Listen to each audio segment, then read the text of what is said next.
ये कहानी ओरोन नाम के एक ऐसे लड़के की है जो कि इस दुनिया में इकलौता ऐसा लड़का है जो कि दो स्किल्स को एक ही साथ यूज कर सकता है। लेकिन जब उसके खुद के पार्टी को ये चीज पता चलता है तो वो उसका फायदा उठाने की कोशिश करते हैं और उसका फायदा उठाने के बाद जब उसका काम खत्म हो जाता है तब उसका खुद का दोस्त उसे अपने पार्टी से निकाल देता है और ये भी कहता है कि तुमसे ज्यादा यूजलेस टीम मेंबर मैंने आज तक नहीं देखा। और इसके बाद वो डिसाइड करता है कि वो बहुत ही ज्यादा स्ट्रांग बनेगा, इतना ज्यादा स्ट्रांग बनेगा कि उसके सामने कोई भी आए वो उसे हरा सके।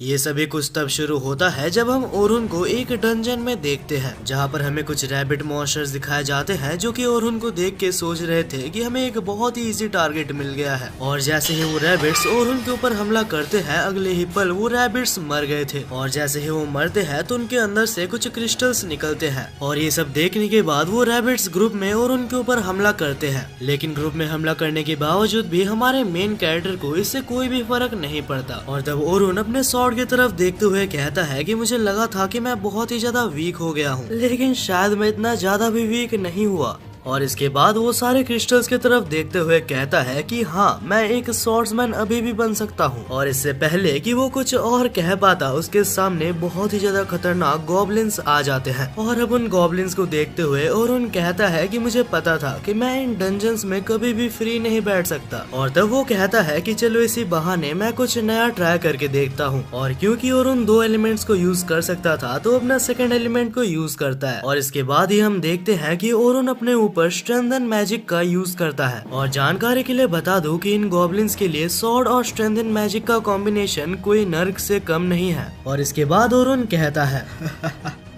इतना कुछ होने के बाद जब मेरे अपनों ने ही मुझे धोखा दे दिया तो मैं तुम जैसों से हार कैसे सकता हूँ। मैंने अपने दोस्तों की हर तरह से मदद करने की कोशिश की थी, लेकिन इतना कुछ करने के बाद भी आखिर में मुझे मिला तो क्या, बस अपने बचपन के दोस्त से धोखा मिला है। और ये सब कहते हुए उसके सामने और भी बहुत सारे गॉब्लिन्स आ रहे थे, लेकिन इस वक्त ओरुन इतना ज्यादा गुस्सा में था कि उसे इन सब चीजों से कोई भी फर्क नहीं पड़ता। और इस वक्त जो हमारे मेन कैरेक्टर के पास पावर है वो यहाँ पर मौजूद सारे एडवेंचर्स अपने पास होने का बस सपना ही देख सकते हैं। और इसके बाद सारे गॉब्लिन्स को मौत के घाट उतारने के बाद ओरुन रुकता है और कहता है हालांकि मैं स्ट्रेंथन मैजिक और स्वॉर्ड का एक साथ यूज कर सकता हूँ, लेकिन इसका एक बहुत ही बड़ा ड्रॉबैक है। जब भी मैं स्ट्रेंथन मैजिक का यूज करता हूँ तो मैं 3 मिनट से ज्यादा फाइट नहीं कर पाता। और तभी हम देखते हैं कि डंजन के अंदर से और भी बहुत सारे गॉब्लिन्स उसके तरफ बढ़ रहे थे। पर तब ओरुन उन गॉब्लिन्स को मारते हुए कहता है कि स्ट्रेंथन मैजिक दरअसल हमारे मैजिकल रेजिस्टेंस के ऊपर डिपेंड करता है। और जहाँ तक मेरी बात है तो मैं अपने आप को बस 180 सेकंड्स तक ही स्ट्रेंथन कर सकता हूँ। एक नॉर्मल एडवेंचरर के लिए ये डंजन बहुत ही ज्यादा खतरनाक है, लेकिन असली चीज जिसने कि ओरुन को दिल से मार दिया था वो तो पिछली रात हुई थी।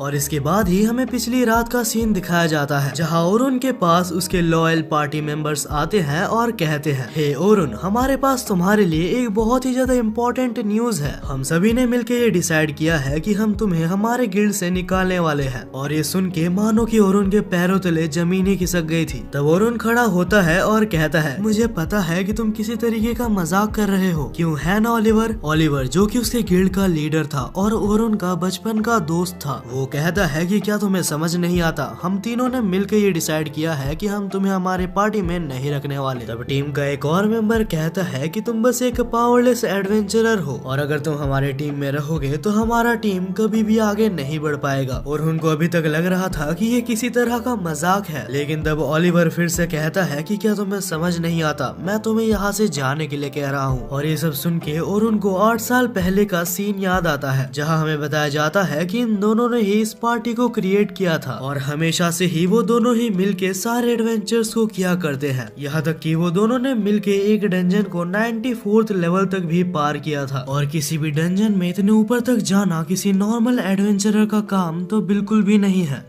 और तब एक आखिरी बार ओरुन ओलिवर से कहता है कि देखो मेरी बात सुनो, ये हो सकता है कि मैं इतना ज्यादा स्ट्रांग नहीं हूँ कि मैं सब कुछ खुद से कर सकूं, और जहाँ तक मुझे पता है तुम लोग इतने स्ट्रांग नहीं हो कि तुम लोग अकेले टीम को संभाल सको। पर तब ओलिवर कहता है मुझे तो हमेशा से ही पता था कि तुम कभी भी नहीं समझोगे कि एक हाई एनहांसर की टीम में क्या कीमत होती है। तुम्हारे जगह अगर हमने एक हाई एनहांसर को रखा तो हमारी टीम बहुत ही जल्दी आगे बढ़ सकती है। पर तब ओरुन कहता है कि मैं कभी भी एक एनहेंसर था ही नहीं। अगर तुम याद करोगे तो मेरी स्पेशलिटी एक स्वॉर्ड्समैन की है, लेकिन क्योंकि हमारे टीम को एक एनहेंसर की जरूरत थी तो मैंने एनहेंसिंग सीखी, बस इसलिए ताकि मैं तुम लोगों की हेल्प कर सकूं। और ये सुनने के बाद वहाँ पर मौजूद टीममेट्स कहते हैं, हमने तुम्हें नहीं पूछा कि आखिर तुमने क्या किया है या नहीं किया है, हमारे ऑर्डर्स ये है कि तुम हमारे टीम में और नहीं रह सकते। और इसके बाद ओलिवर कहता है कि तुम्हें इस टीम से जाना ही होगा, क्योंकि हमें ऑलरेडी एक हाई एनहेंसर मिल गया है जो कि हमारे टीम को ज्वाइन करने वाला है। और अब ये सुनने के बाद ओरहन को समझ आ जाता है कि इन जैसों के साथ बहस करने में कोई भी फायदा नहीं, और यहाँ से जाने से पहले वो सभी को थैंक्स कहता है और वहाँ से चला जाता है।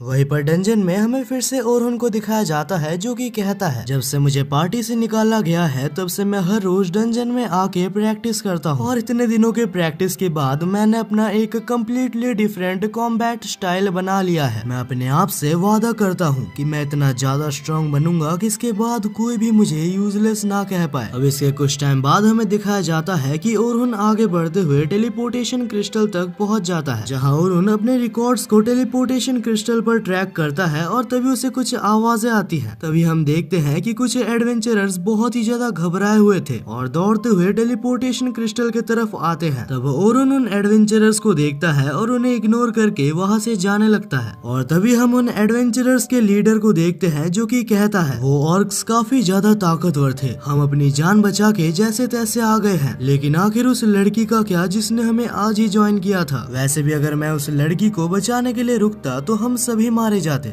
यहाँ तक कि वो लीडर ये तक कहता है कि उस लड़की ने बस आज ही तो ज्वाइन किया था, अगर वो मारी भी जाती है तो हमें कोई फर्क नहीं पड़ेगा। वहीं पर ओरहन इन सारी ही बातों को खड़े होकर सुन रहा होता है। ओरहन को बहुत ही अच्छे से पता है कि अगर कोई किसी को मुसीबत के वक्त पे अकेला छोड़ दे तो कैसा फील होता है। और तब फाइनली ओरहन उन पार्टी मेंबर्स के तरफ मुड़ के उनसे कहता है, मैं तुम्हारी इस बकवास को इससे ज्यादा नहीं सुन सकता, तुम्हें अपने ऊपर शर्म आनी चाहिए कि तुम एक लड़की को अकेले छोड़कर भागते हुए यहाँ पर आ गए हो।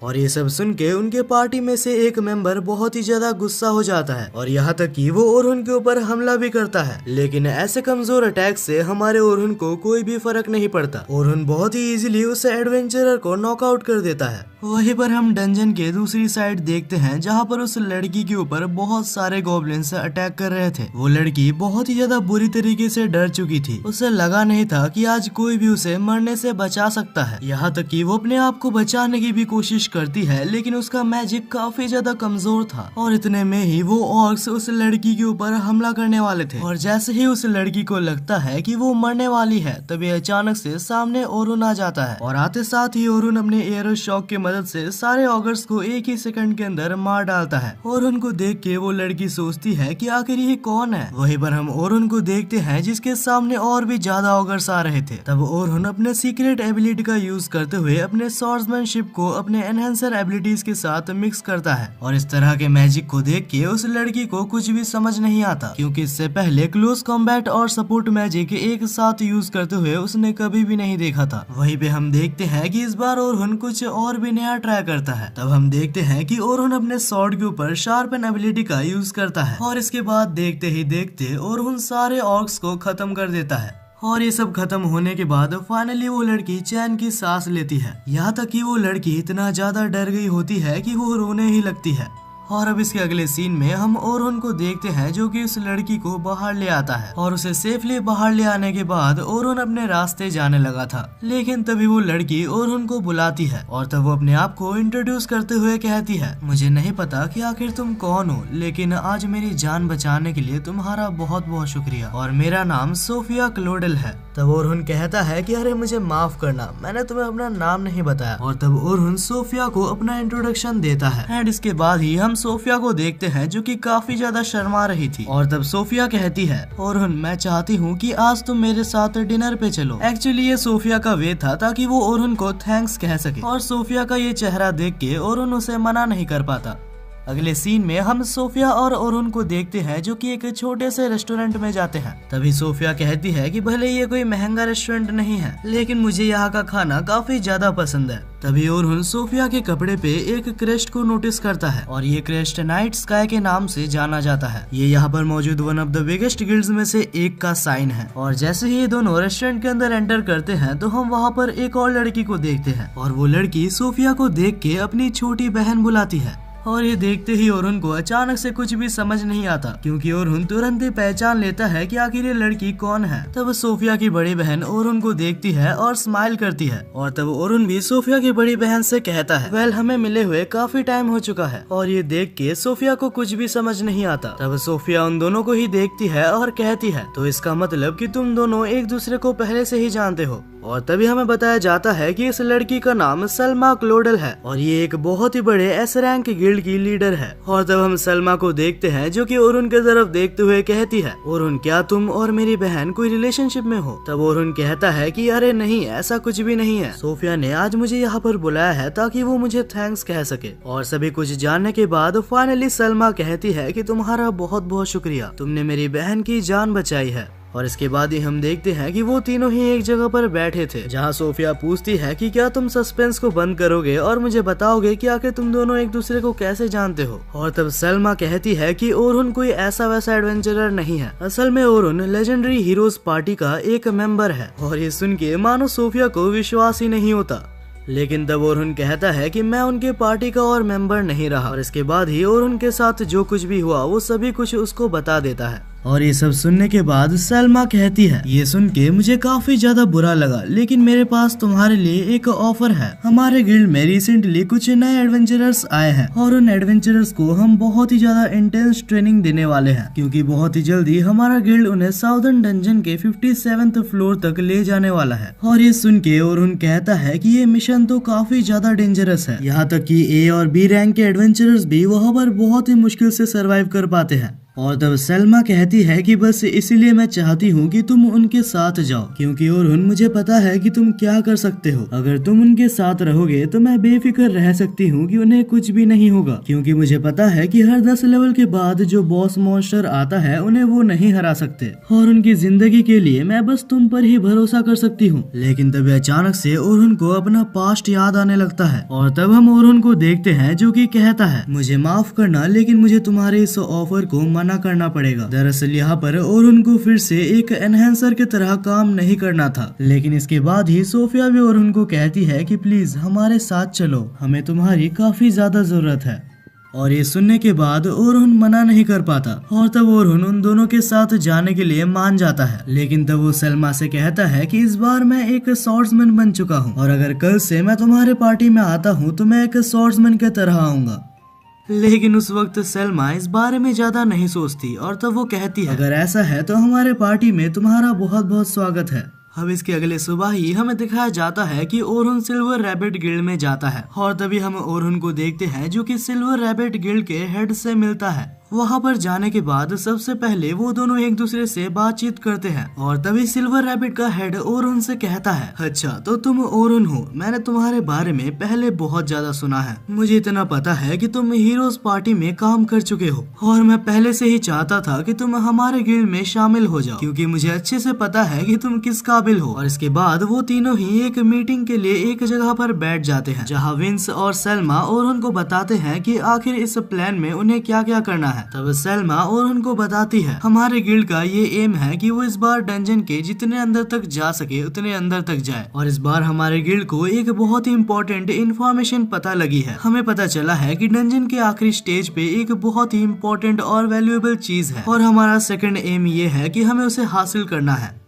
वहीं पर हमें कुछ टाइम पहले का सीन दिखाया जाता है जहाँ पर विंस और सलमा बात कर रहे थे। तब विंस कहता है कि मुझे हाल ही में पता चला है कि हीरोज पार्टी में से ओरुन को निकाल दिया गया है। मुझे नहीं पता कि आखिर उन्होंने ऐसा क्यों किया, क्योंकि ओरुन एक बहुत ही ज्यादा पावरफुल कैंडिडेट है, लेकिन फिर भी अगर कुछ भी करके हम उसे अपने पार्टी में शामिल कर सके तो हमारे गिल्ड का इसमें बहुत ही ज्यादा फायदा है। वहीं पर प्रेजेंट में हमें दिखाया जाता है कि ओरुन सारे ही प्लान उनके सुन चुका था। हालांकि उनके प्लान सुनने के बाद ओरुन को उनके ऊपर बहुत ही ज्यादा शक होता है और उनका ऐसा लगता है कि सैल्मा और विंस उससे कुछ चीजें छुपा रहे हैं। लेकिन उस वक्त बस ओरुन उनकी बात सुनता है और कुछ भी नहीं बोलता। अब अगले ही सुबह हमें दिखाया जाता है कि ओरुन उस जगह पर आ चुका था जहां से वो लोग एडवेंचर चालू करने वाले थे। जहां पर आने के बाद ओरुन देखता है कि वहां पर बहुत सारे अलग अलग एडवेंचरर्स हैं और कुछ देर बाद ही वहां पर सैल्मा और सोफिया भी आ जाती है। और तब ओरुन सोफिया को नोटिस करता है जिसने की एक अलग टाइप की ड्रेस पहनी हुई थी और ये ड्रेस बस वही पहनते हैं जिन्होंने बस अभी एडवेंचर करना चालू किया होता है। और तभी ओरुन सोफिया से कहता है, वैसे सोफिया ये ड्रेस तुम्हारे ऊपर काफी अच्छी लग रही है। और इस सुनने के बाद सोफिया बहुत ही ज्यादा शर्मा गई होती है।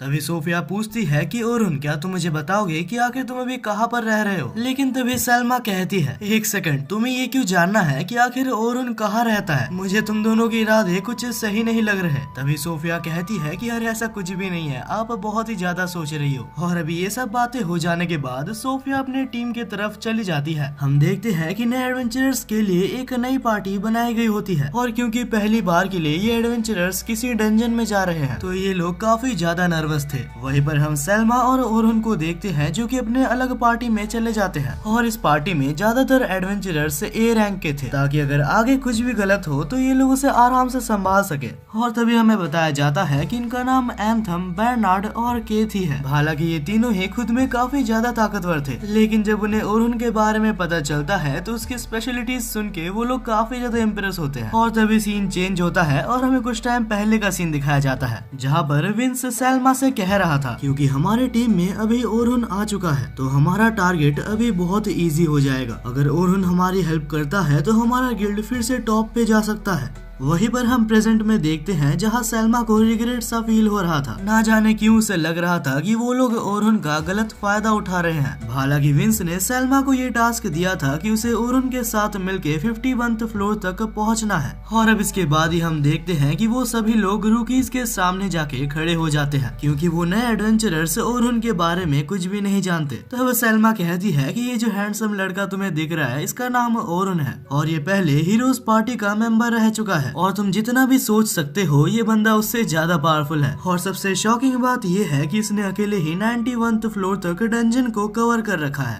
और ये सुनने के बाद मानो सारे एडवेंचरर्स बहुत ही ज्यादा चौंक गए थे क्योंकि डंजन में 91th फ्लोर तक जाना कोई बच्चों का खेल नहीं है। और ऊपर से ओरुन हीरोज पार्टी का एक मेंबर भी रह चुका है। और जब उन्हें ये सब चीजें पता लगती है तो उन्हें ओरुन के ऊपर काफी ज्यादा भरोसा आ जाता है। और उनके रिएक्शंस देख के ओरुन कहता है, मुझे लगता है कि तुमने कुछ ज्यादा ही बोल दिया। अब उनको ये गलतफहमी हो गई है कि मैं ताकतवर हूँ। तब सैल्मा कहती है कि कोई बात नहीं, कम से कम तुम्हारे बारे में सुनकर वो लोग काफी ज्यादा कॉन्फिडेंट है। और अब ये सब सुन के ओरुन इसके बाद कुछ भी नहीं बोल पाता। अब इसके बाद ही हमें दिखाया जाता है कि सारे नए एडवेंचरर्स 4-4 के ग्रुप में डिवाइड हो जाते हैं, लेकिन ओरुन को जो ग्रुप मिला होता है उसमें बस 3 ही लोग होते हैं। इतने में ही ओरुन कहता है कि क्या हमारे पार्टी का कोई मेंबर अभी तक नहीं आया है। लेकिन तभी वहाँ पर एक लड़का जिसका नाम लोगन था वो कहता है कि इतने सारे एडवेंचरर्स में से हम तीनों ही सबसे ज्यादा स्ट्रॉन्गेस्ट हैं और हम सभी एडवेंचरर्स में से एक एडवेंचरर कम था तो हम तीनों स्ट्रॉन्गेस्ट को एक ही ग्रुप में रख दिया गया है और वैसे भी हम तीनों ही काफी हैं। और इसके बाद ओरुन कहता है तो ठीक है, इससे पहले कि हम आगे बढ़े हम एक दूसरे को इंट्रोड्यूस कर लेते हैं। और इसके बाद ही एक एक करके वो तीनों ही इंट्रोडक्शन देते हैं। तब सबसे पहले वो बच्चा कहता है कि मेरा नाम लोगन है और मैं एक बहुत ही ज्यादा पावरफुल एन्चेंटर हूँ और अगर आपको जानना है तो मैं बता दूं कि आगे चलकर सैल्मा को मैं ही हराऊंगा। भाई इस बच्चे की मस्ती तो देखो। अब इसके बाद ही हमें एक और लड़की दिखाई जाती है जिसका नाम कैरोलिन था। वो कहती है कि मैं एक डिफेंडर हूँ। तब ओरुन पूछता है कि अगर तुम एक डिफेंडर हो तो तुम्हारी शील्ड कहाँ पर है। तब कैरोलिन कहती है कि शील्ड का मतलब क्या होता है, मैं तो बस मॉन्स्टर से आने वाले अटैक्स को डॉज कर सकती हूँ। और ये सुन के ओरुन कहता है कि अगर ऐसा है तो तुम ज्यादा देर तक डंजन में सरवाइव नहीं कर पाओगी। लेकिन ऐसी बातें सुनकर लोगन और कैरोलिन ओरुन को इग्नोर कर देते हैं। हालांकि तब सोफिया सामने आती है और कहती है मेरा नाम सोफिया क्लोडल है। वो कहती है कि मैं मैजिक्स को कास्ट कर सकती हूँ और साथ ही साथ उनके साथ अटैक भी कर सकती हूँ। और ये सुन के ओरुन को लगता है कि चलो कोई तो ढंग का मिला। और अब उन तीनों को देखते हुए ओरुन सोचता है कि आखिर ये कैसी ग्रुप मिल गई मुझे। इतना तो पता है कि इन तीनों के साथ मेरी रेड बहुत ही ज्यादा मुश्किल होने वाली है।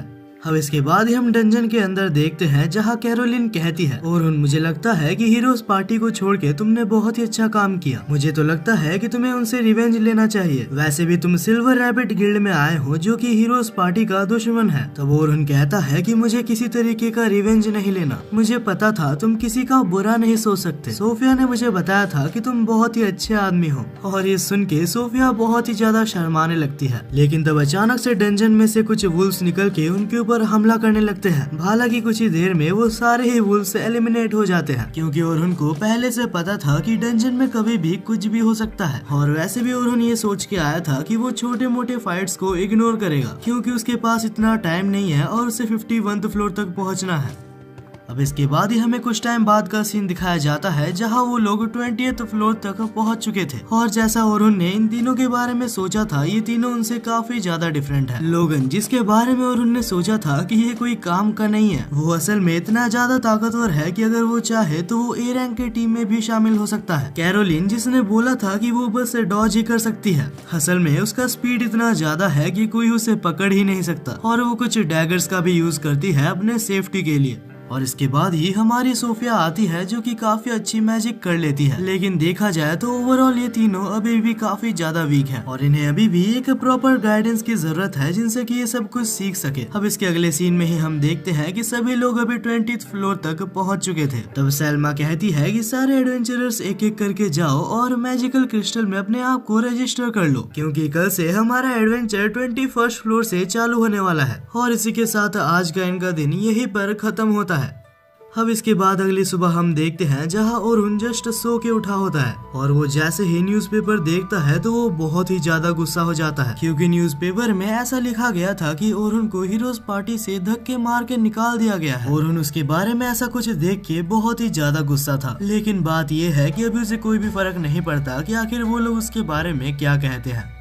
अब इसके बाद ही ओरुन जब कुछ काम से बाहर जा रहा होता है तभी अचानक से उसे पीछे से कोई बुलाता है और तभी पीछे हम एक लड़की को देखते हैं जिसका नाम लूना था। और लूना को यहाँ पर देख के ओरुन काफी ज्यादा शॉक था। और शॉकिंग बात तो ये है कि ये लूना और कोई नहीं, हीरोज पार्टी की एक मेंबर है। और जहाँ तक ओरुन की बात है तो वो लूना की काफी ज्यादा रेस्पेक्ट करता है और हीरोज पार्टी में बस एक लूना ही थी जो कि हमेशा ओरुन की साइड लेती थी। तब लूना कहती है कि प्लीज मुझे माफ कर दो जो भी तुम्हारे साथ हुआ, और ओरुन मैं तुमसे रिक्वेस्ट करती हूँ कि प्लीज हीरोज पार्टी में वापस लौट जाओ। लूना को देख के ओरुन कुछ भी समझ नहीं पाता और ना ही वो कुछ बोल पाता है। वो बस मन ही मन लूना से माफी मांगे जा रहा था। वो कहता है कि मुझे माफ कर दो, लेकिन मैं कभी भी हीरोज पार्टी में वापस नहीं जा सकता। और मुझे पता है अगर तुम उस दिन मेरे साथ होती जिस दिन मुझे पार्टी से निकाला जा रहा था तो शायद तुम उस पार्टी से मुझे कभी निकलने ही ना देती। लूना कहती है कि क्या तुम वो सभी कुछ भूल गए जो कि हमने वादा किया था। और ये सुन के ओरुन कहता है कि मुझे सारे वादे याद हैं, लेकिन जब मेरे अपने दोस्त ने ही मेरे को पार्टी से निकाल दिया है तो मैं वहाँ पर वापस कैसे जा सकता हूँ। और ये कहकर ही ओरुन लूना से माफी मांगता है और इसके बाद ही ओरुन लूना को अलविदा कहता है और वहाँ से निकल जाता है। अगले ही सीन में हम ओरुन को रास्ते में देखते हैं जो कि डंजन की तरफ जा रहा था, लेकिन रास्ते में वो काफी ज्यादा उदास होता है। ओरुन मन ही मन सोच रहा होता है कि आखिर मैंने क्या गलती की, यहाँ तक कि उसके बारे में आज न्यूज़पेपर में लिखा हुआ था कि वो एक बहुत ही बुरा एन्चेंटर है और आज तक बस वो इसीलिए सरवाइव कर पाया है क्योंकि हम तीनों उसके साथ थे। हालांकि ओरुन इन सारी ही चीजों को भूल के आगे बढ़ने की कोशिश करता है, लेकिन जैसे ही ओरुन एडवेंचरर्स के पास पहुंचता है तो वो देखता है कि सारे ही लोग उसके बारे में बात कर रहे थे, क्योंकि उन सभी ने आज सुबह आने वाले न्यूज़पेपर को पढ़ा होता है। लेकिन फिर भी वो सारे एडवेंचरर्स ओरुन की रेस्पेक्ट करते थे और वो इस सिचुएशन को बिल्कुल नॉर्मल रखने की कोशिश करते हैं। हालांकि ओरुन को बहुत ही अच्छे से पता था कि आखिर उनके मन में कितने सारे सवाल हैं।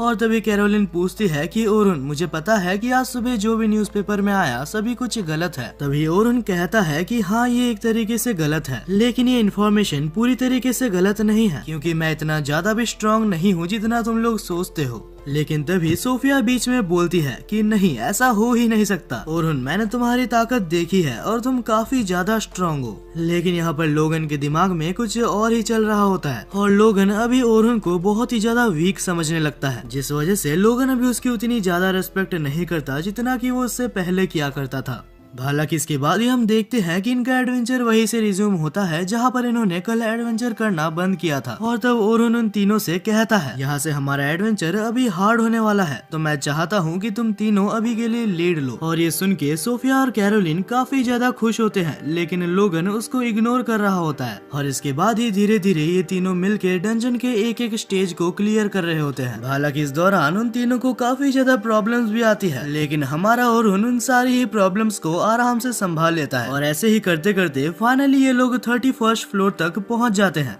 लेकिन यहाँ पर पहुँचते साथ ही ओरुन को कुछ अजीब सा महसूस होता है और वो कहता है कि जब तक मैं ना बोलूं तब तक पीछे ही रहना। और तभी हम देखते हैं कि डंजन के अंदर में से बहुत सारे ऑगर्स और मॉन्स्टर्स निकल के आते हैं। और जैसे ही मॉन्स्टर्स आते हैं तो ओरुन कहता है कि सभी लोग रेडी हो जाओ। और तब ओरुन कहता है कि कैरोलिन, क्या तुम गॉब्लिन्स को संभाल सकती हो? और ये सुनते साथ ही कैरोलिन गॉब्लिन्स की तरफ भागने लगती है। और तब ओरुन कहता है कि सोफिया, तुम अपने मैजिक की मदद से ऑर्क्स के ऊपर हमला करो। लेकिन सोफिया ये सब करने से काफी ज्यादा डर रही होती है। और तब ओरुन लोगन को ऑर्डर्स देने वाला था, उससे पहले ही लोगन एक मैजिक करने लगता है। और तब लोगन मन ही मन सोच रहा होता है कि आखिर इतने बेसिक अटैक्स के लिए हमें ऑर्डर्स लेने की क्या जरूरत है। और वो ये भी सोच रहा होता है कि शायद जो आज सुबह न्यूज़पेपर में लिखा था वो सभी कुछ सच था। वहीं पे हम देखते हैं कि कैरोलिन काफी इजीली सारे गॉब्लिन्स को हरा रही होती है। और जहाँ तक बात हमारी सोफिया की है तो वो काफी ज्यादा डरी हुई थी। और वो शायद इसलिए है क्योंकि इससे पहले भी एक बार हमारे सोफिया के सामने कुछ ऑगर्स आए थे और वो कुछ भी नहीं कर पाई थी। लेकिन इस चीज को ओरुन नोटिस कर लेता है और तब ओरुन एक मैजिक का यूज करता है जिसका नाम एबिलिटी डाउन था। और यार लिटरली इस मैजिक से ओरुन अपने ओपोनेंट्स के एबिलिटीज को डाउन कर सकता है। और इसके बाद ही ओरुन सोफिया के पास जाता है और कहता है, सोफिया तुम डरो मत, मैं तुम्हारे साथ हूँ। और सिर्फ मैं नहीं, तुम्हारे सारे टीममेट्स भी तुम्हारे साथ हैं। और ये सुन के सोफिया को काफी ज्यादा अच्छा लगता है। और इसके बाद ही सोफिया अपने फायर मैजिक की मदद से उस ऑर्क के ऊपर हमला करती है। और यार लिटरली वो अटैक इतना ज्यादा पावरफुल था कि एक ही अटैक के साथ वो ऑर्क वहीं पर जल जाता है। और ये फाइट ओवर होने के बाद जहाँ फाइनली सभी लोग बहुत ही ज्यादा खुश थे, वहाँ लोगन ने ओरुन की उस एबिलिटी को नोटिस कर लिया था और उसे समझ नहीं आता कि आखिर इतने पावरफुल एबिलिटीज ओरुन के पास कैसे आए। अब इसके अगले सीन में हम देखते हैं कि ये लोग फाइनली 35th फ्लोर तक पहुंच चुके थे। और ये floor one of the strongest floor में से एक था। और इनके आज का मिशन ये था कि उन्हें आज इस फ्लोर तक पहुंचना है। और जैसे ही वो लोग इस फ्लोर में आते हैं तो उनके सामने एक टेरेंटुला मॉन्स्टर आ जाता है। और उस मॉन्स्टर को देख के ये तीनों बहुत ही ज्यादा घबरा गए होते हैं, क्योंकि ये एक ऐसा वैसा मॉन्स्टर नहीं है, ये एक बॉस मॉन्स्टर है। लेकिन तब ओरुन कहता है कि जैसा मैं कहता हूँ बस वैसा ही करो। और तब वो लोगन को कहता है कि तुम कैरोलिन और सोफिया के एबिलिटीज को एनहेंस करो। हालांकि लोगन इस बात को नहीं मान रहा होता और वो कहता है कि मैं भी जाके लड़ना चाहता हूँ। लेकिन तब ओरुन कहता है कि इस वक्त अगर तुम तीनों ही लड़ने के लिए चले जाओ तो सपोर्ट के लिए कोई भी नहीं रहेगा। और इसके बाद ही लोगन ओरुन की बात मानते हुए सपोर्ट मैजिक की मदद से दोनों को एनहेंस करता है। और इसके बाद ही ओरुन कहता है कि कैरोलिन, उस मॉन्स्टर का ध्यान तुम्हें अपने तरफ लाना होगा। और जैसे ही कैरोलिन उस मॉन्स्टर का ध्यान भटकाती है, तभी सोफिया विंड कटर नाम के एक मैजिक की मदद से उस मॉन्स्टर के ऊपर हमला करती है। और ये मैजिक इतना ज्यादा खतरनाक था कि उस मॉन्स्टर के एक साइड के पैर कट चुके थे। हालांकि तभी ओरुन कहता है कि ये फाइट अभी तक खत्म नहीं हुई। और इतने में ही हम देखते हैं कि उस मॉन्स्टर ने कैरोलिन को अपने जाल में फंसा लिया होता है। तब ओरुन कहता है कि अपने आप को निकालने की कोशिश करो, लेकिन कैरोलिन वहाँ पर बहुत ही बुरी तरीके से फंस चुकी थी और उनके पास और कोई चारा नहीं होता। और वो कैरोलिन के पास मौजूद सारे ब्लेड्स को शार्पन एबिलिटी से बहुत ही ज्यादा शार्प बना देता है और इसकी मदद से वो आराम से वहाँ से निकल जाती है। और तब सोफिया अपने मैजिक की मदद से फिर से एक हमला करती है जिससे कि वो मॉन्स्टर फाइनली मारा जाता है। और दिक्कत वाली बात ये है कि लोगन ने ओरुन की इस एबिलिटी को भी देख लिया था। और इसके बाद ही सीन शिफ्ट होता है और हम देखते हैं कि ये लोग डंजन से बाहर निकल चुके थे, क्योंकि इनका आज का मिशन भी पूरी तरीके से कंप्लीट हो चुका था। रात होने ही वाली थी और सब लोग अपने घर जा रहे होते हैं। लेकिन जब ओरुन अपने घर जा रहा होता है तब उसको पीछे से उसके पार्टी मेंबर्स बुलाते हैं और कहते हैं कि ओरुन, अगर तुम बिजी नहीं हो तो क्या तुम आज रात हमारे साथ पार्टी करने चलना चाहोगे? तब ओरुन कहता है कि क्या तुम मुझे बुला रहे हो? हाँ, मतलब हमें जहाँ तक पता है ओरुन तो तुम्हारा ही नाम है। और अब इसके अगले ही सीन में हम तीनों को ही एक होटल में देखते हैं जहाँ ये लोग आज सुबह आई हुई न्यूज़पेपर के बारे में बात कर रहे थे। वो कहते हैं कि मुझे पता है आज सुबह की न्यूज़पेपर पूरी तरीके से फेक थी, लेकिन ओरुन हमें ये जानना है कि आखिर तुम एक एन्चेंटर से एक स्वॉर्ड्समैन क्यों बने? तब तब ओरहन कहता है कि भले ही वो आर्टिकल पूरी तरीके से फेक था, लेकिन मैं मानता हूँ कि मेरे अंदर काफी सारी कमियां हैं। और इसके बाद ही ओरहन बताता है कि आखिर वो एक स्वॉर्ड्समैन क्यों बना। जब मैं बहुत ही ज्यादा छोटा था और अपने ग्रैंड पेरेंट्स के साथ रहता था, तब मेरे ग्रैंड पेरेंट्स एक स्वॉर्ड्समैन थे और एक दिन उन्होंने पूरे विलेज को एक मॉन्स्टर से बचाया था। और जब मैंने उनको हजारों लोगों की जान बचाते हुए देखा तो वो चीज मुझे बहुत ही ज्यादा अच्छी लगी और उसी दिन से मैं एक स्वॉर्ड्समैन बनने के लिए प्रैक्टिस करता रहा। लेकिन जब मैंने हीरोज पार्टी को ज्वाइन किया तो वहाँ पर ऑलरेडी एक स्वॉर्ड्समैन था और 2 स्वॉर्ड्समैन होने की वजह से हमारी पार्टी अच्छे से परफॉर्म नहीं कर पा रही थी। तब हमारे पार्टी को सपोर्ट करने के लिए मैंने अपना क्लास बदल के एनहांसर रख लिया। और तभी प्रेजेंट में ओरहन कहता है कि मुझे उनके बारे में और बात नहीं करनी, क्योंकि मैं अपने पास्ट को पीछे छोड़ चुका हूँ और मैं फिलहाल एक स्वॉर्ड्समैन हूँ। यहाँ से सीन शिफ्ट होता है और हम तीनों ही स्टूडेंट को देखते हैं जो कि घर जा रहे थे, जहाँ लोगन काफी ज्यादा चिंता में डूबा हुआ था और वो पूछता है कि सोफिया, जिस दिन ओरहन ने तुम्हें बचाया था क्या वो अकेला था? तब सोफिया कहती है कि हाँ, जिस दिन मुझे ओरहन ने बचाया था वो बिल्कुल ही अकेला था और उसने हाई लेवल विंड मैजिक और एनहांसिंग एबिलिटीज को एक साथ मिक्स कर दिया था। और जहाँ तक मुझे याद है उसने 1 मिनट के अंदर ही 50 से ज्यादा ऑगर्स को मार दिया था। लोगन को इस वक्त ओरहन के पावर्स के ऊपर बहुत ही ज्यादा शक हो रहा होता है, क्योंकि अगर जो सोफिया बोल रही है वो सच है तो इसका मतलब ओरहन एक बहुत ही इंसेन लेवल का एडवेंचरर है। और इसके बाद लोगन डिसाइड करता है कि वो ओरहन से जितना कुछ हो सकेगा उतना कुछ सीखेगा, ताकि वो एक दिन ओरहन को सरपास कर पाए। वहीं पे हम ओरहन को देखते हैं जो कि अभी भी अपने पार्टी के साथ बैठा हुआ था। और तब ओरहन कहता है कि ऐसा भी हो सकता है कि मेरे बिना हीरोज पार्टी 94th लेवल को क्लियर ना कर पाए। और जब ओरहन से पूछा जाता है कि आखिर तुम्हारा गोल क्या है, तब ओरहन कहता है कि मैं इतना ज्यादा स्ट्रॉन्ग बनना चाहता हूँ कि एक दिन मैं डंजन के डीपेस्ट फ्लोर को खुद से ही क्लियर कर सकूं। हालांकि ये गोल सुन के उनको बिलीव नहीं होता, लेकिन वो अपने दोस्त के ऊपर भरोसा करते हैं।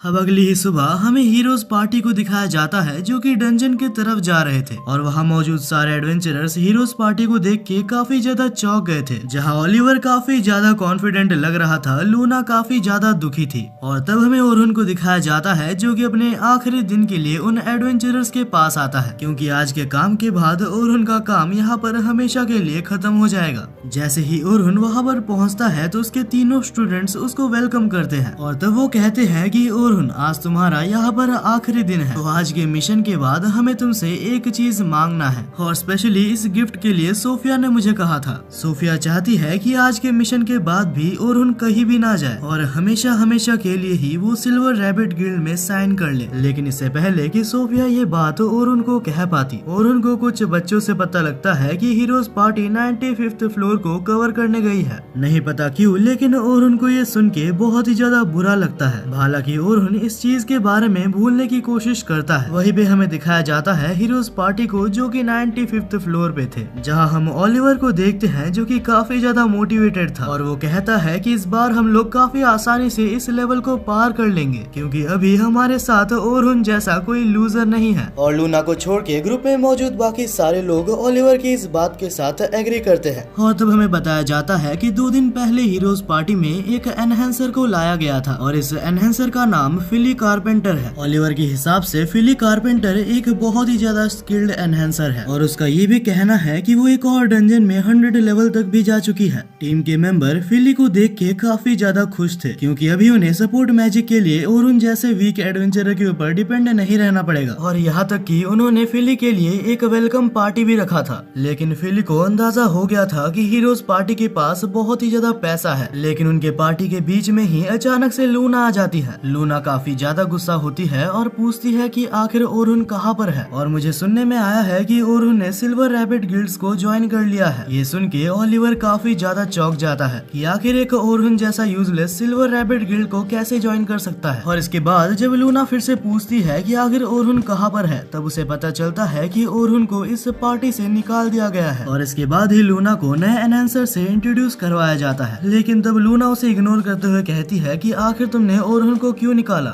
लूना को क्वेश्चन करता हुआ देख वहाँ पर मौजूद टीम मेंबर्स उसके ऊपर गुस्सा होते हैं, लेकिन तब ओलिवर सबको शांत करवाता है और कहता है और हुंडेरा हमारे पार्टी में रहने लायक नहीं है। वो इतना ज्यादा वीक है कि वो हमको पीछे से सपोर्ट भी नहीं कर पाता और उसकी वजह से हमारा टीम 91st फ्लोर से आगे नहीं बढ़ पा रहा था। और उन्हें देख के लूना समझ जाती है कि अभी वो कुछ भी नहीं कर सकती जिससे कि वो ओरुन को हीरोज पार्टी में वापस ला पाए। और इसके बाद ही ओलिवर कहता है कि चलो इन सब बातों को रहने देते हैं। और तब वो लोग डिसाइड करते हैं कि हमें नए दिन 92nd फ्लोर से चालू करना चाहिए और अगर सब कुछ ठीक रहा तो इसके बाद हम लोग आगे के फ्लोर्स को कवर करना चालू करेंगे। लेकिन तब लूना कहती है कि मुझे फिली के एबिलिटीज में बिल्कुल भी शक नहीं है, लेकिन ये बहुत ही अच्छा होगा अगर हम पहले इजी फ्लोर्स को क्लियर करें। तब ओलिवर कहता है कि 92nd फ्लोर बहुत ही ज्यादा इजी है, लेकिन तब लूना याद दिलाती है कि इससे पहले जब हम 92nd फ्लोर में गए थे तब हमें नियरली ब्लैक ड्रैगन ने मार डाला था। तब वो लोग कहते हैं कि उस टाइम बस हम इसलिए हार रहे थे क्योंकि हमारे साथ ओरुन मौजूद था, और अब जबकि हमारे साथ ओरुन नहीं है और एक प्रॉपर एनहांसर है, हमारे हारने का कोई सवाल ही नहीं आता। इसके बाद भी लूना उन्हें समझाने की कोशिश करती है, लेकिन लूना की वहाँ पर कोई भी नहीं सुनता। और इसी के साथ हमें दिखाया जाता है कि वो लोग 92nd फ्लोर में होते हैं और नहीं पता क्यों, लेकिन इस बार नॉर्मल मॉन्स्टर्स का भी सामना करने के लिए उन्हें काफी ज्यादा दिक्कत आ रही थी। और फिली के एनहेंस करने के बावजूद भी उनका मैजिक कुछ ज्यादा स्ट्रॉन्ग नहीं होता। वो लोग एक जायंट मैमथ का सामना करने की कोशिश कर रहे होते हैं, और क्योंकि ओलिवर एक स्वॉर्ड्समैन है जिस वजह से वो इस समय पीछे हट जाता है। लेकिन ओलिवर को इतना अंदाजा हो गया था कि उसके ऊपर किए गए एनहेंसमेंट उतने ज्यादा पावरफुल नहीं है। तब ओलिवर फिली से कहता है कि आखिर तुम्हारा एनहेंस इतना ज्यादा कम क्यों है। इतने में फिली कहती है कि मैं तुम्हारे एबिलिटीज को पूरी तरीके से नहीं जानती और यही वजह है कि मेरा एनहेंसमेंट इतना ज्यादा पावरफुल नहीं है जितना कि इसे होना चाहिए था। तब ओलिवर को याद आता है कि जब पहले दिन ओरुन हमारे साथ आया था उसने हमारे एबिलिटीज को बस 1 घंटे के अंदर ही समझ लिया था, और साथ ही पहली बार के लिए उसका मैजिक इससे काफी ज्यादा स्ट्रॉन्ग था। इतने में ही टीम का मेज जिसका नाम एनली था वो अपने फायर मैजिक से उसके ऊपर हमला करती है, लेकिन उसके फायर मैजिक से उस मेहमत को खरोच तक नहीं आती। ओलिवर को लगता है कि फिली किसी तरीके का मजाक कर रही है, लेकिन फिली कारपेंटर ने तो ऑलरेडी एनहेंसमेंट मैजिक का इस्तेमाल कर रखा होता है। हालांकि ओलिवर के कहने पे फिली फिर से उसके ऊपर एनहांसमेंट मैजिक का यूज करती है, लेकिन इसके बाद भी जब वो हमला करती है तो अटैक सेम रहते हैं। ओलिवर सोचता है कि फिली कारपेंटर का मैजिक ओरुन से बहुत ही ज्यादा पावरफुल होना चाहिए था, और जब ओलिवर ये सब सोच रहा होता है तभी अचानक से वो मेहमत मेज के ऊपर हमला कर देता है। तब वो कैप्टन से कहती है कि ओलिवर तुम्हें कुछ करना होगा। इससे पहले कि ओलिवर उसकी हेल्प करने के लिए आगे बढ़ पाता वो फिली से कहता है अगर कभी कोई मॉन्स्टर मेरे ऊपर पीछे से हमला करे तो मुझे चौकन्ना कर देना। लेकिन तभी फिली कहती है कि मैं ऐसा नहीं कर सकती क्योंकि मुझे सिर्फ एनहेंसमेंट मैजिक का यूज करना ही आता है। और ये सब सुन के ओरुन को फिली के ऊपर काफी ज्यादा गुस्सा आ रहा था, और जैसे ही ओलिवर कुछ करने वाला होता है तभी अचानक से वहाँ पर द ब्लैक ड्रैगन आ जाता है। उसकी ऑरा इतनी ज्यादा डिस्ट्रक्टिव और डेंजरस थी कि कोई भी उसे दूर से ही सेंस कर सकता है। तब ओलिवर डरते हुए कहता है कि लेकिन कैसे? जहाँ तक मुझे पता है ब्लैक ड्रैगन एक फ्लोर बॉस है और एक फ्लोर बॉस कभी भी अपना रूम छोड़ के नहीं आता। और इतने में ही जिस मेहमत को उन्हें हराने में इतनी ज्यादा दिक्कत आ रही थी उस मेहमत को वो ड्रैगन उनकी आंखों के सामने ही एक पल के अंदर कुचल देता है। उसे देखते साथ ही लूना कहती है कि हमें जल्द से जल्द यहाँ से रिट्रीट करना होगा वरना हम सभी मारे जाएंगे। लेकिन पार्टी के मेंबर्स लूना की बात नहीं सुनते। वो कहते हैं कि इससे पहले भी ये ड्रैगन हमारे सामने एक बार आ चुका है और हमें इसकी एबिलिटीज पता है तो हम इसे हरा सकते हैं। लेकिन जब वो ड्रैगन के ऊपर हमला करने की कोशिश करता है तो ड्रैगन बस एक छोटे से हमले से उसको बहुत ही दूर फेंक देता है। टीम का एक मेंबर बहुत ही बुरी तरीके से इंजर्ड हो चुका था और लूना इसे हील कर रही थी। लूना बार बार कह रही होती है कि हम इसका सामना नहीं कर पाएंगे, और इतने में जैसे ही ओलिवर पीछे मुड़ता है तो वो देखता है कि फिली कारपेंटर पूरी तरीके से फ्रीज हो चुकी थी। और तभी ड्रैगन एक और फायरबॉल लॉन्च करता है जो कि सीधा एनली के ऊपर जाके गिरता है। टीम के सारे मेन मेंबर्स अभी पूरी तरीके से इंजर्ड हो चुके थे, और तब ओलिवर जैसे तैसे फिली को होश में लाता है और तब फिली ओलिवर के ऊपर एनहांसमेंट मैजिक का यूज करती है। और तभी ओलिवर अपने सीक्रेट मैजिक का यूज करता है, लेकिन इस मैजिक को करने में भी कुछ टाइम रिक्वायरमेंट की जरूरत होती है। लेकिन ओलिवर के पास इतना ज्यादा टाइम नहीं था, जिस वजह से ओलिवर तभी अपने डिवाइन फ्लैश की मदद से उस ड्रैगन के ऊपर हमला करता है। वो अटैक सच में इतना ज्यादा स्ट्रॉन्ग था कि उसने ड्रैगन के अटैक तक को रोक दिया था। लेकिन जब धूल हटती है तो वो देखता है कि ड्रैगन को एक खरोच तक नहीं आई है और अपने टीम की इस हालत को देख के ओलिवर हार मान जाता है और फाइनली लूना से पूछता है कि आखिर अभी हमें क्या करना चाहिए। तब लूना ओलिवर के सामने आती है और कहती है, मुझे अंदाजा था कि ऐसा कुछ हो सकता है और इसीलिए मैंने एक मैजिकल पोर्टल अपने साथ लाया था। इसके मदद से हम यहाँ से निकल जरूर सकते हैं, लेकिन ये पोर्टल हमें डंजन में या तो ऊपर या तो नीचे कहीं भी टेलीपोर्ट कर सकता है और ऐसा भी हो सकता है कि इसके बाद हमें एक और बॉस का सामना करना पड़े। लेकिन black dragon one of the strongest bosses में से एक है, तो वो लोग डिसाइड करते हैं कि वो लोग पोर्टल का यूज करेंगे।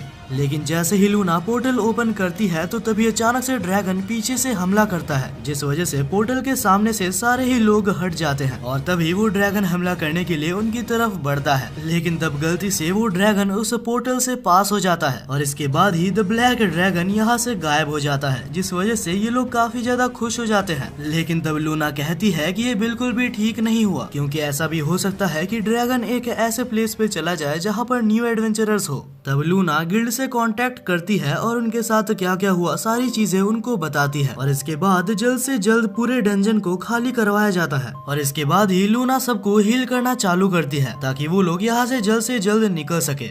हील होते वक्त ओलिवर कहता है कि इससे पहले जब हम ब्लैक ड्रैगन से लड़े थे तब हमने उसे बहुत ही इजीली हरा दिया था। तब लूना कहती है कि ओलिवर तुम्हें अभी तक समझ नहीं आया, हम उस वक्त ब्लैक ड्रैगन को बस इसलिए हरा पाए थे क्योंकि हमारे साथ ओरहन मौजूद था, लेकिन ओलिवर के साथ बाकी सारे लोग इस बात को नहीं मानते। तब लूना कहती है कि अगर तुम्हें लगता है मैं झूठ बोल रही हूँ तो मेरे एक बात का जवाब दो। अगर तुम्हें लगता है कि फिली कारपेंटर एक बहुत ही अच्छी एनहेंसर है तो आखिर वो तुम्हें एनहेंस क्यों नहीं कर पाई। और इस क्वेश्चन का ओलिवर और फिली कारपेंटर दोनों के पास ही कोई जवाब नहीं होता। तब लूना जवाब देते हुए कहती है कि हमारे हीरोज पार्टी में सबकी स्ट्रेंथ इतनी ज्यादा है, चाहे कोई कितना भी ज्यादा स्ट्रॉन्ग क्यों ना हो, हम पांचों को वो एक साथ एनहेंस नहीं कर सकता। लेकिन हमारा ओरहन इस बात को पहले से जानता था, जिस वजह से उसने दिन रात मेहनत करके अपने खुद के ओरिजिनल स्पेल्स बनाए ताकि वो हम पांचों को एक साथ एनहेंस कर सके। इसके बावजूद कि वो एक स्वॉर्ड्समैन है और उसके स्पेल्स इतने ज्यादा ताकतवर है कि वो हमको एक साथ 50 टाइम्स तक स्ट्रॉन्गर बना सकते हैं और यही वजह है कि पहली बार हम द ब्लैक ड्रैगन को हरा पाए थे। तब ओलिवर को रियलाइज होता है कि इससे पहले वो जब भी डिवाइन फ्लैश का यूज किया करता था वो काफी ज्यादा स्ट्रॉन्ग थी और ये सिर्फ ओलिवर ही नहीं बाकी सारे मेंबर्स सोच रहे होते हैं और इसके साथ ही भागते हुए वो लोग डंजन से बाहर निकल जाते हैं।